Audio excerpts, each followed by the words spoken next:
Nahibaw na ang Interagency Task Force kun IATF nga nahurot-hurot na ang mga bakuna sa COVID-19. Gipasalig sa tigpamaba sa IATF nga moabot sa sunod buwan ang dugang nga mga bakuna. Lakip na niini ang gipalit nga mga bakuna alang sa pribadong sektor. Si Luan Mayrondina sa report.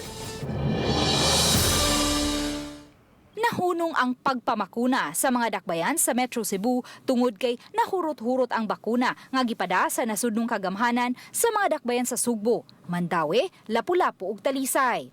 Mato ni Cabinet Secretary Carlo Nograles og tigpamaba sa IATF nga nasayod na sila nga nahurot-hurot ang mga COVID-19 vaccines. Iyang gipasalig nga dugang mga bakuna ang moabot sa nasod ug sigurado nga mapadad-an ang mga dapit nga adunay daghang mga kaso sa COVID-19. Hilabi na sa mga areas na daghan ang mga COVID cases, apilang NCR+, Metro Cebu, ug sabay pa mga areas na taas ang kaso sa COVID.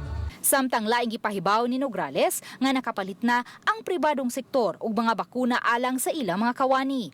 Posibleng moabot kini karong Hunyo o baka Hulyo. So presumably June, July, August, dito na nato makita ang mga gipang-order sa ubang LGUs ug ang private sector.